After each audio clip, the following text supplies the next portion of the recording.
نحمده ونستهديه ونستغفره ونعوذ بالله من شرور أنفسنا ومن سيئات أعمالنا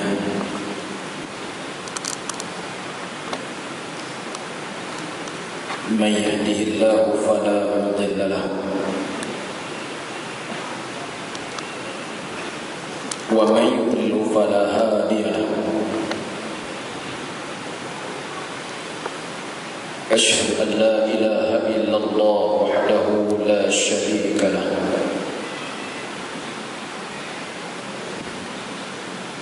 وأشهد أن سيدنا محمدا عبده ورسوله اللهم صل وسلم على سيدنا محمد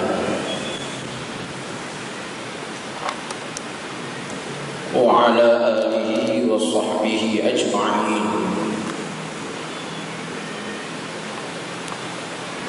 سبحانك لا علم لنا إلا ما علمتنا إنك أنت العليم الحكيم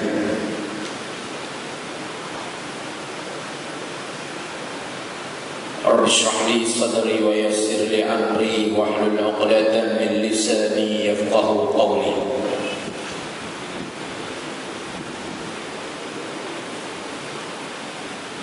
رب يسر ولا تعسر وأتمم الخير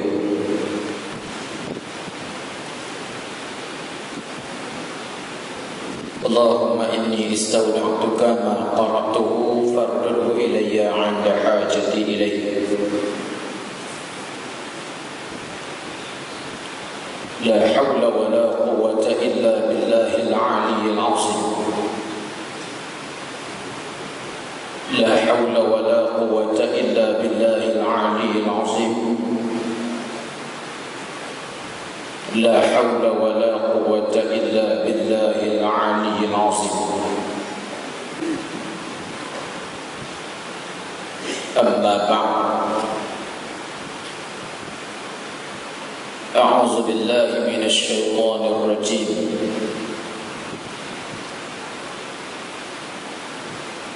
إن الذين آمنوا وهاجروا وجاهدوا بأموالهم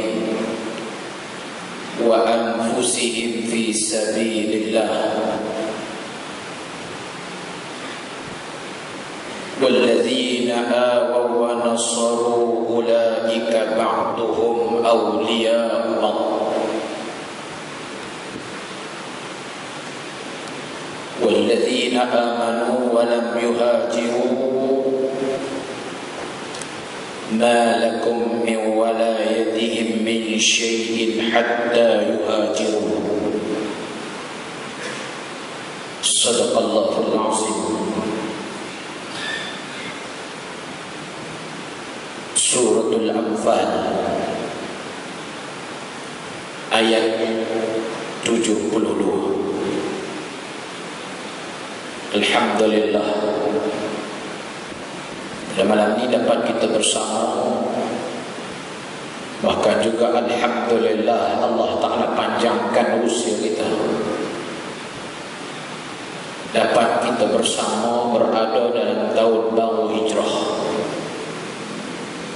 1436 hijrah, bulan yang telah ditentukan oleh Sayyidina Umar meletakkan bulan pertama dalam tahun hijrah ialah bulan Muharram. Tetapi dalam hal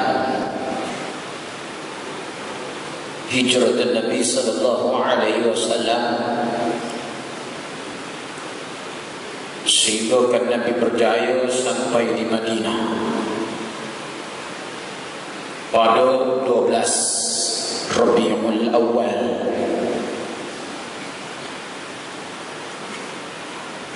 Kisah yang menceritakan hijrah Nabi sallallahu alaihi wasallam, hijrah antara pengertian dan juga penghayatan. berlaku hijrah. Oleh karena berbagai bentuk masalah-masalah, halangan-halangan yang dihadapi oleh baginda Rasulullah sallallahu alaihi wasallam dan juga sahabat-sahabat Nabi, sehingga kan Allah Subhanahu wa taala perintah supaya keluar berhijrah. Nabi keluar daripada rumahnya pada 28 Safar, sehingga kan berjayanya Nabi keluar daripada rumahnya yang dikelilingi oleh kafir musyrikin untuk menghalang penghijrahan Nabi sallallahu alaihi wasallam. Sehingga kan Nabi sallallahu alaihi wasallam terpaksa menunggu selama 3 hari selepas daripada keluar dari rumahnya. Kafir musyrikin terus berusaha untuk menghalang penghijrahan Nabi sallallahu alaihi wasallam, sehingga Nabi terpaksa bersembunyi di Gua Sur selama 3 hari, 28, 29, 30. Dan sehingga keadaan membenarkan Nabi sallallahu alaihi wasallam setelah mana diperintahkan oleh baginda Rasulullah sallallahu alaihi wasallam dan juga Abu Bakar As-Siddiq. Sayyidina Abu Bakar memerintahkan kepada Abdullah, anak Sayyidina Abu Bakar, supaya membuat penyelidikan, mencari maklumat dan menyampaikan kepada baginda di Gua Sur. Sehingga tugas ini dilakukan dengan sepenuh hatinya. Begitu juga dengan anak Sayyidina Abu Bakar Asma, diperintahkan bawa bekalan makanan hantar ke Gua Sur. Dan juga Amir bin Furairah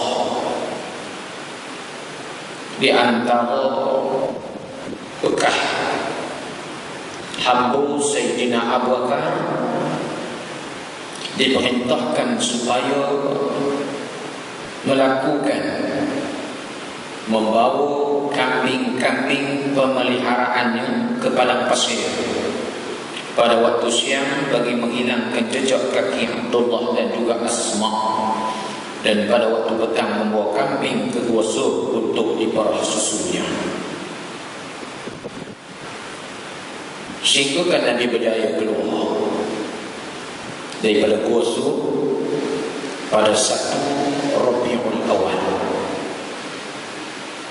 Perjalanan yang dipandu oleh Abdullah bin Uraiqah, seorang kafir, akhirnya dipandu oleh Abdullah bin Uraiqah ini, akhirnya memeluk Islam. Sampai di Quba pada 8 hari bulan 8 Rabiul Awal sampai di Quba. Di situ Nabi sallallahu alaihi wasallam membina sebuah masjid namanya Masjid Quba. Dan sehingga kan Nabi sampai di Yathrib, meneruskan perjalanan sampai di Yathrib pada 12 Rabiul Awal. Dalam 12 Rabiul Awal ini, di antara perkara yang kita rasa satu perkara yang begitu hebat, karena sambutan yang penuh kegembiraan masyarakat Yathrib sekarang di Madinah, menyambut baginda Rasulullah sallallahu alaihi wasallam. Sehingga kan menyambut baginda Rasulullah sallallahu alaihi wasallam dengan syair lagu, ya, untuk meraihkan kedatangan baginda Rasulullah sallallahu alaihi wasallam. Sonong sangat, sehingga keseronokan itu mereka luahkan hati masa sonong, sehingga kan muslimah ada di atas bangunan menyambut kedatangan baginda Rasulullah sallallahu alaihi wasallam. Memang tak asing, selalu kita dengar.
Sambutan yang begitu hebat, sehingga akan keseronokan, wahai muslimin muslimat rahimakumullah,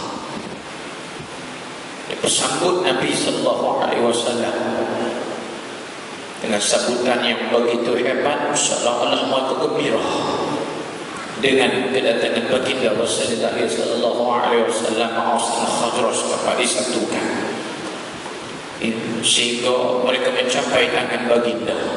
Ya Rasulullah khus biyadi, ya Rasulullah khus biyadi,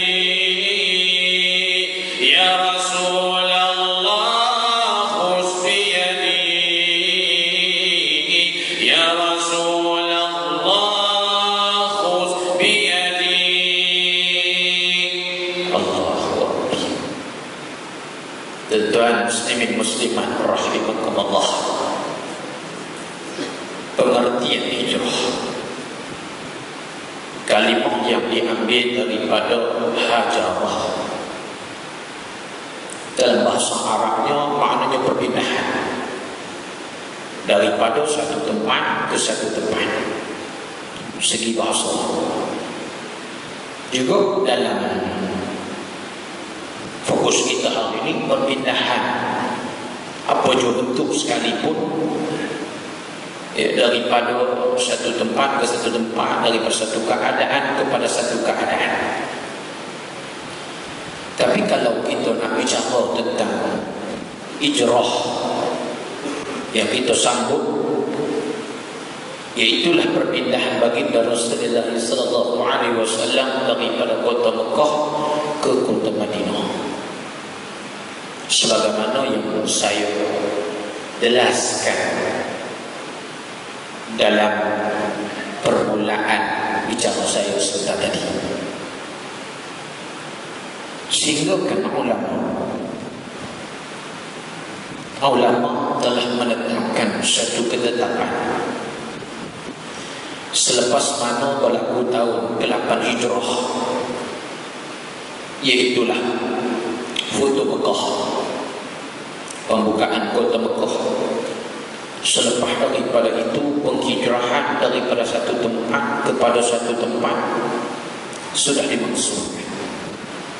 Tak ada dah. Sehingga kan hari ini Perpindahan itu ada pada diri umat Islam yang kita nak hayati, penghayatan yang diberi tajuk oleh saya, oleh pihak masjid kepada saya pada malam ini.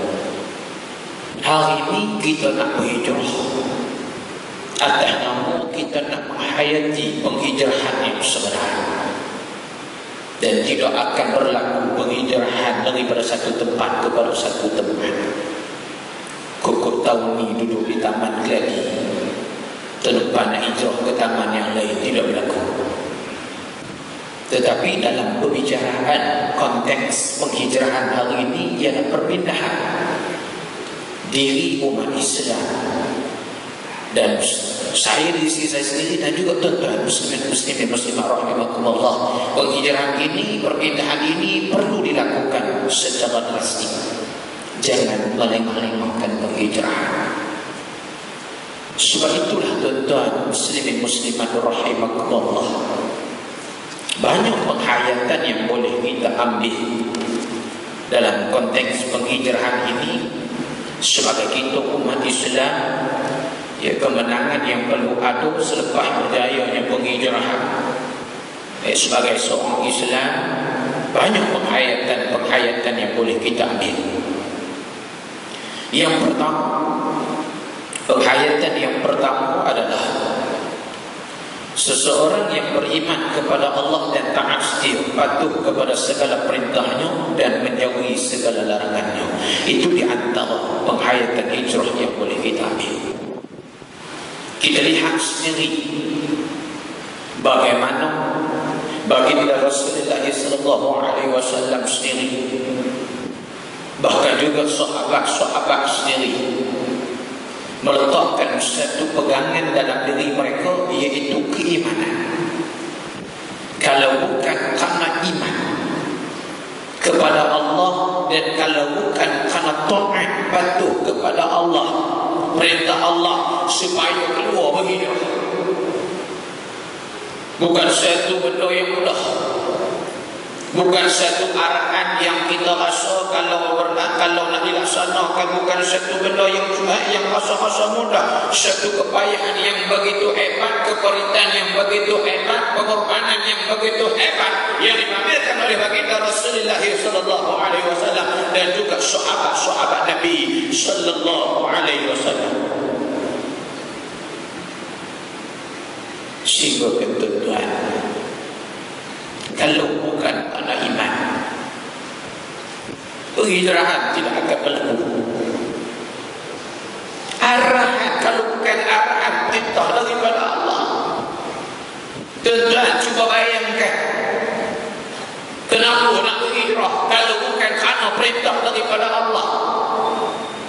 Hamba beriman sekalipun nak buat apa, nak berhijrah, kalau bukan kerana perintah daripada Allah, kerana dinanti-nantikan Nabi, bahkan juga sahabat-sahabat Nabi yang terus dalam keadaan patuh dan taat kepada Allah, senantiasa kepercayaan mereka itu unggul, beriman kepada Allah walaupun tekanan-tekanan yang dihadapi oleh mereka, sehingga akan ada yang syahid.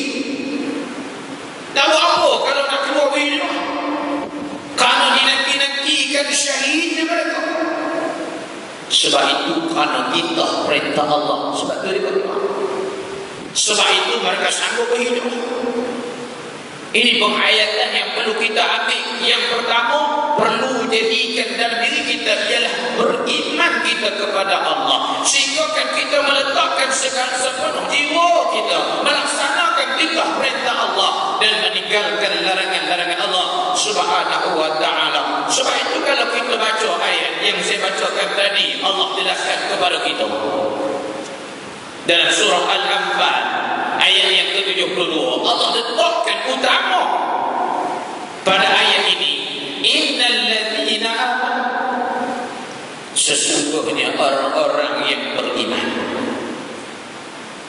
Begitu juga kalau kita nak mengharapkan rahmat daripada Allah subhanahu wa ta'ala, kita nak rahmat daripada Allah, kita mengharap rahmat daripada Allah, kasih sayang daripada Allah, juga Allah jelaskan. Allah bentangkan kepada kita dalam surah Al-Baqarah ayat 218. Juga Allah letakkan yang pertama ialah orang yang beriman. Innal ladzina amanu wal ladzina hajaru wa jahadu fi sabilillah ulaika yarjuna rahmatallah wallahu ghafurur rahim. Kisah hijrah ni tuan-tuan, kalau bukan kerana beriman, belum tentu berlaku penghijrahan.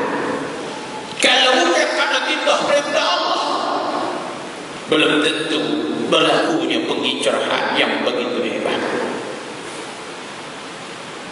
Allah jelaskan dalam Al-Quran, sesungguhnya orang-orang yang beriman dan orang-orang yang berhijrah serta berjihad pada jalan Allah,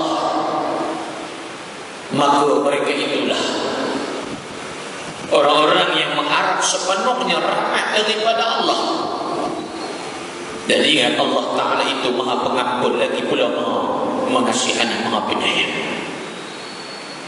Allah letakkan status utama dalam berlakunya penghijrahan ini yang ada pada sahabat-sahabat Nabi yang berkesanggupan berhijrah walaupun tekanan-tekanan yang dihadapi oleh mereka, tetapi daripada bahasa lagi sebarang bentuk nikmat yang ada di atas muka bumi Allah ini yang berada di Makkah Al-Mukarramah.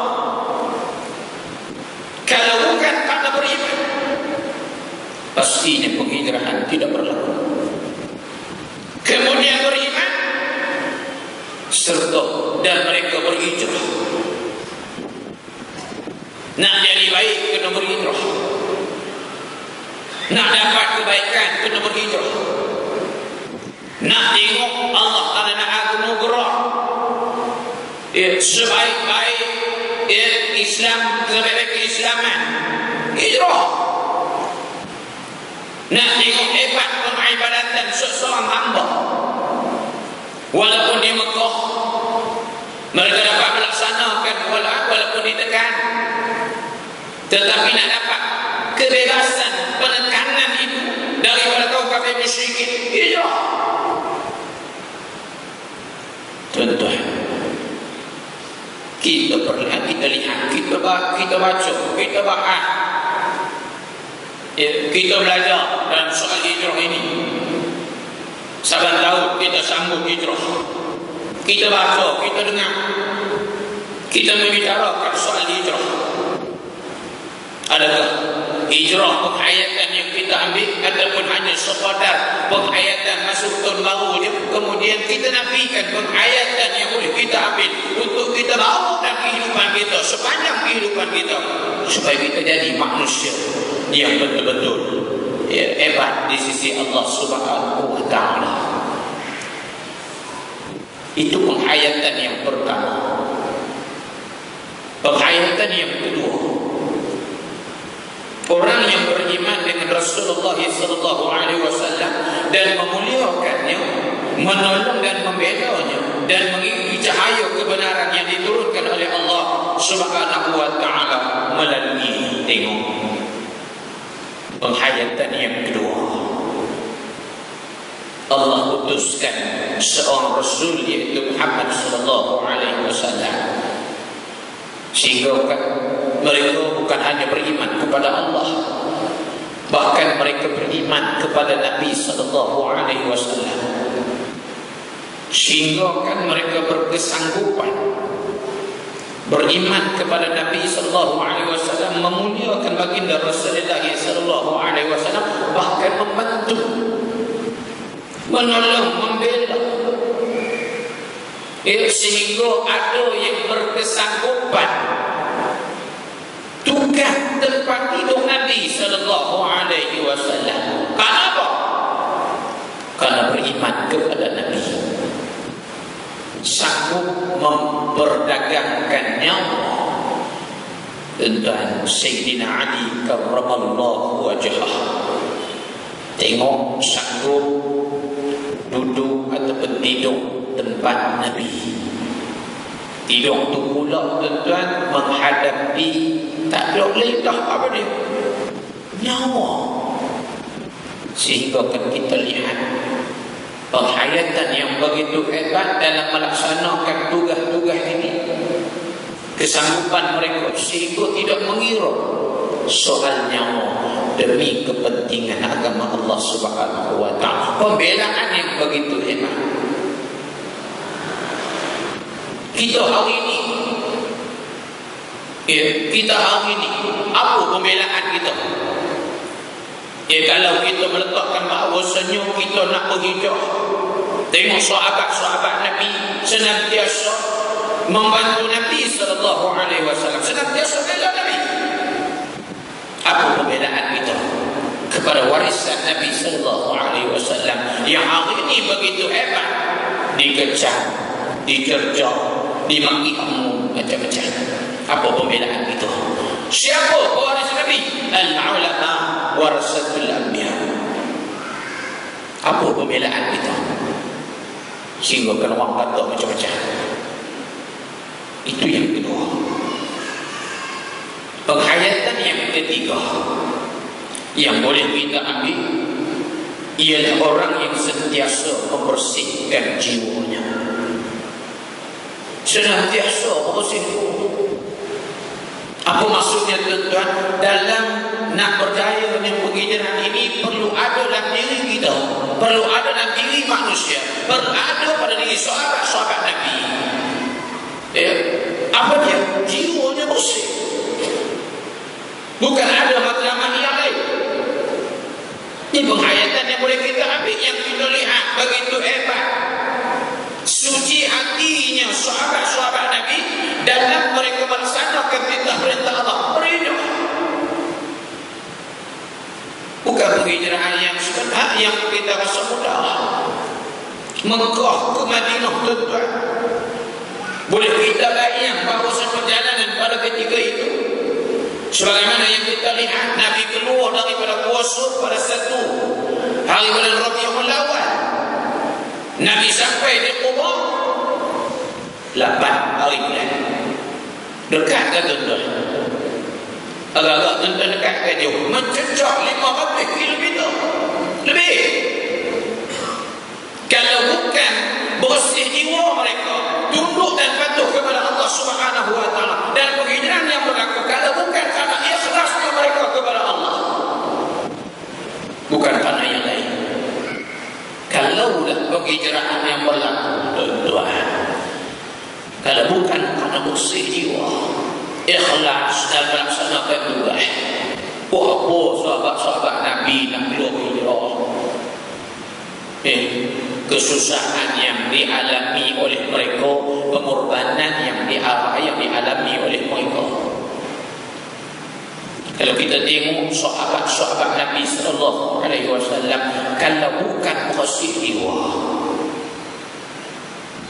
hukum kita kata Nabi hijrah. Sahabat-sahabat berturut serta Nabi hijrah. Saya nak kumpul kekayaan di Madinah. Kalaulah dengan kanan itu, maka tidak akan berjaya penghijrahan. Nak buat apa nak hijrah? Senang lenang lah. Senang lenang lah. Kaya-raya lah di Makkah Al-Mukarramah. Yang kita rasa tak boleh kita membayangi begitu hebat sahabat Nabi sallallahu alaihi wasallam.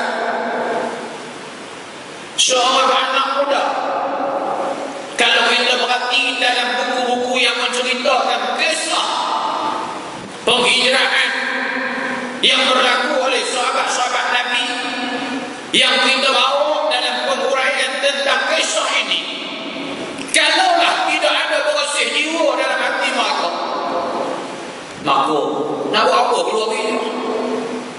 Sampai di Madinah keadaan hidup susah nak dibandingkan di Mekah. Sampai mati, sampai meninggal pun dalam keadaan susah. Tak senang seperti mana hidup